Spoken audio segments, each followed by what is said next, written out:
사랑하는 성도 여러분, 오늘 하루도 주의 은혜 가운데 평안하셨습니까? 2020년 5월 12일 화요일 매일 성경 말씀 묵상 시간입니다. 오늘은 에스겔 묵상 제 10번째 시간입니다. 오늘 우리가 함께 읽을 기록된 하나님의 말씀은 에스겔 제 5장 1절에서 10절까지의 말씀입니다. 에스겔 제 5장 1절에서 10절까지의 말씀, 구약 1156쪽경에 있습니다.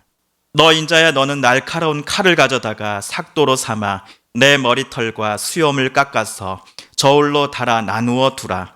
그 성읍을 에워싸는 날이 차거든 너는 터럭 3분의 1은 성읍 안에서 불사르고 3분의 1은 성읍 사방에서 칼로 치고 또 3분의 1은 바람에 흩으라. 내가 그 뒤를 따라 칼을 빼리라.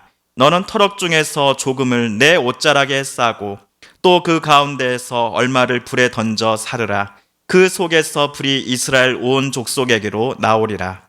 주 여호와께서 이와 같이 이르시되 이것이 곧 예루살렘이라. 내가 그를 이방인 가운데 두어 나라들이 둘러 있게 하였거늘 그가 내 규례를 거슬러서 이방인보다 악을 더 행하며 내 율례도 그리함이 그를 둘러 있는 나라들보다 더하니 이는 그들이 내 규례를 버리고 내 율례를 행하지 아니하였음이니라.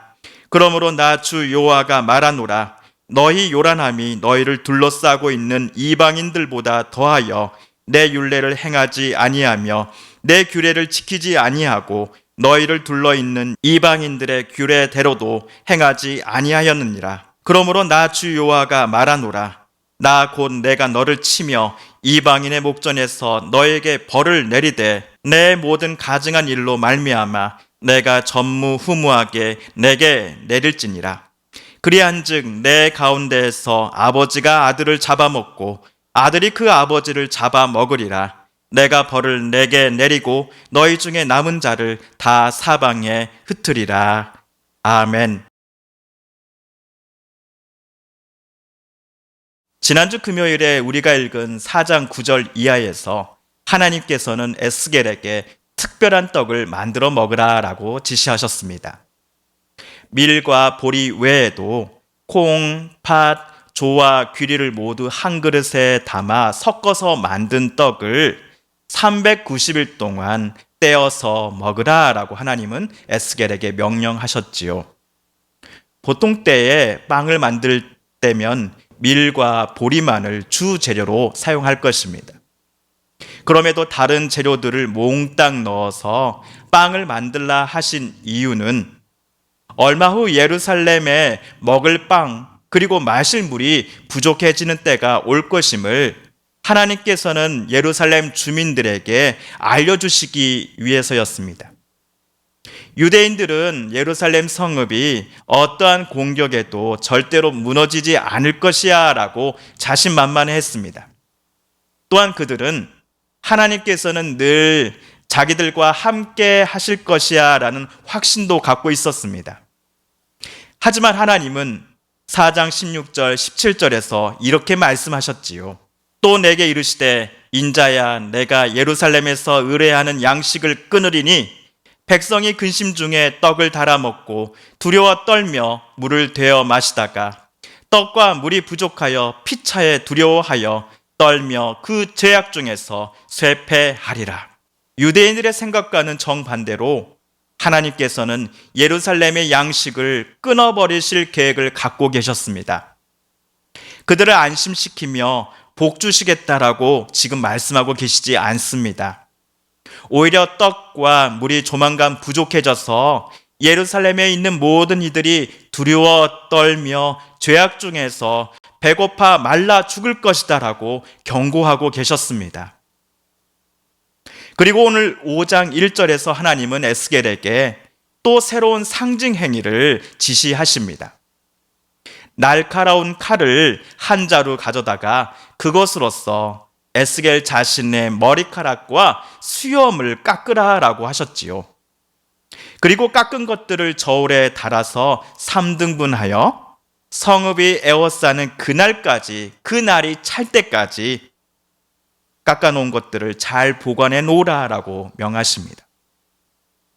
성읍은 5장 5절에 나온 것처럼 예루살렘을 가리킵니다. 그렇다면 오늘 2절에서 그 성읍을 에워싸는 날이 차거든 이라는 표현은 예루살렘이 적군들에 의해서 에워싸임을 당하는 날이 가까워질 때라는 표현으로 바꿔봐도 될 것입니다. 그 날이 가까워짐을 에스겔도 깨닫게 될 때에 보관해 두고 있었던 머리털과 수염들의 3분의 1은 성읍 안에서 불태우라고 하나님 말씀하셨습니다. 다른 3분의 1은 성읍 둘레를 돌면서 칼로 내려치고 나머지 3분의 1은 바람에 날려 흩어지게 하라 하셨습니다. 아마도 오늘 새롭게 지시하신 이 독특한 행동 속에도 하나님께서 에스겔을 통해 남유다 사람들에게 말씀하실 뜻이 담겨져 있을 것 같습니다. 구약에서 머리와 수염을 깎고 미는 행위는 당사자의 슬픔을 표현합니다. 미가서 1장 16절에는 이렇게 쓰여져 있습니다. 너는 내 기뻐하는 자식으로 인하여 내 머리털을 깎아 대머리 같게 할지어다. 내 머리가 크게 벗어지게 하기를 독수리 같게 할지어다.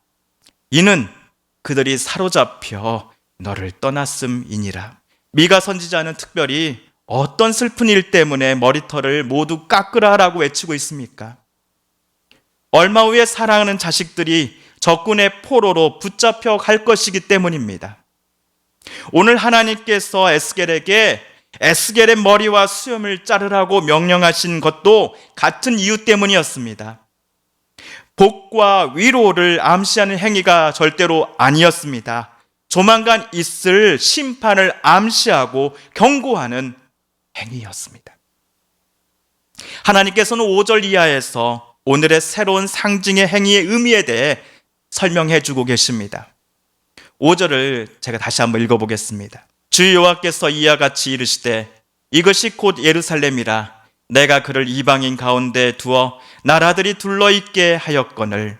여기 5절에서 이방 나라들이 예루살렘을 둘러싸고 있다 함은 그들이 예루살렘을 공격하고자 포위하고 있다라는 의미가 아닙니다. 이방 여러 나라들 가운데에 예루살렘을 그 한가운데 두신 분은 바로 하나님이셨습니다. 하나님께서 예루살렘, 즉 이스라엘 백성들이 하나님의 백성답게 살아가기를 원하셨습니다.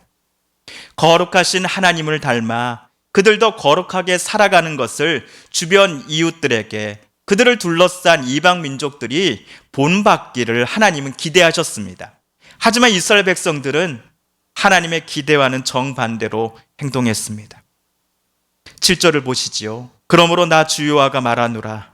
너희 요란함이 너희를 둘러싸고 있는 이방인들보다 더하여 내 율례를 행하지 아니하며 내 규례를 지키지 아니하고 너희를 둘러 있는 이방인들의 규례대로도 행하지 아니하였느니라.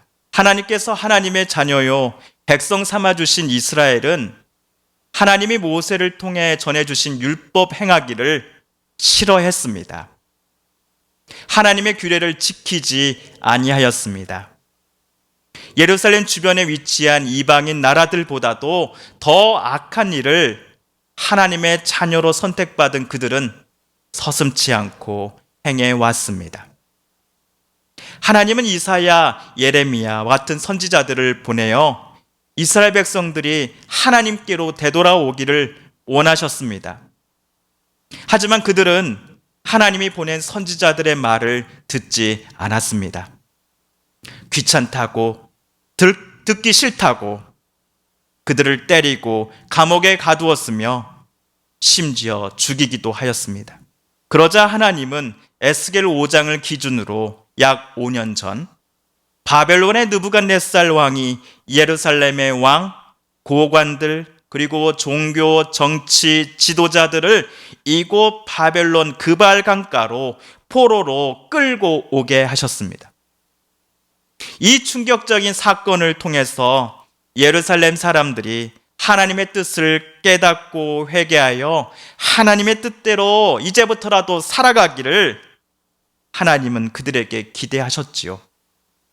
하지만 여전히 그들은 이방인보다도 더 많은 악을 행하며 하나님으로부터 완전히 멀어져 가고 있었습니다. 결국 하나님은 예루살렘에 대한 기대를 접으십니다. 8절 그리고 9절에서 이렇게 말씀하십니다. 그러므로 나 주 여호와가 말하노라. 나 곧 내가 너를 치며 이방인의 목전에서 너에게 벌을 내리되 내 모든 가증한 일로 말미암아 내가 전무후무하게 내게 내릴지니라. 이 말씀은 결코 거짓말이 아니었습니다. 앞으로 약 5년 후 예루살렘 성읍은 바벨론 군사들의 공격을 막지 못해 함락당할 것이기 때문입니다. 함락당하기 전 수많은 사람들이 기근으로 죽을 것이고 함락 후에는 바벨론 군사들의 칼과 화살에 맞아 죽을 것이며 살아남은 자들은 모두 바벨론의 포로로 끌려갈 것이기 때문입니다. 하나님께서 에스겔에게 그가 깎은 턱수염과 머리털을 3등분하여 보관하라 하신 이유가 바로 이 때문이었습니다. 하나님의 무서운 경고대로 주전 587년 예루살렘은 잿더미가 될 것입니다. 그 전에 아버지가 자기 아들을 잡아먹고 아들이 자기 아버지를 잡아먹는 일이 일어날 것입니다. 바벨론의 공격을 막아내고자 하였으나 성 안에 먹을 양식과 마실 물이 모두 떨어져 가고 있었기 때문이었습니다. 이 모든 게 우연히 일어난 일이 결코 아니었습니다. 하나님 10절에서 분명히 이렇게 말씀하고 계시기 때문입니다. 내가 벌을 내게 내리고 너희 중에 남은 자를 다 사방에 흩으리라. 그런데 하나님께서 오직 예루살렘을 심판하실 생각뿐이었다 한다면 굳이 에스겔에게 오늘과 같은 특이한 행동들을 백성들 앞에서 보이라고 지시하실 필요가 과연 있었을까 하는 생각이 제게 들었습니다. 앞으로 찾아올 심판에 대해 왜 하나님께서는 백성들에게 에스겔의 독특한 행동 등을 통해서 암시하고 또 경고하고 계시는 것일까요? 그래도 하나님께서는 예루살렘 사람들이, 이스라엘 사람들이 하나님께로 되돌아오기를 원하셨기 때문은 아니었을까요? 저들은 하나님과의 언약을 일방적으로 깨트리고 자신들만의 삶을 살아가고 있지만 그럼에도 하나님은 당신의 백성들을 향한 그 사랑의 끈을 여전히 붙잡고 계신다라는 것을 우리는 오늘 에스겔서를 통해서 깨닫게 됩니다.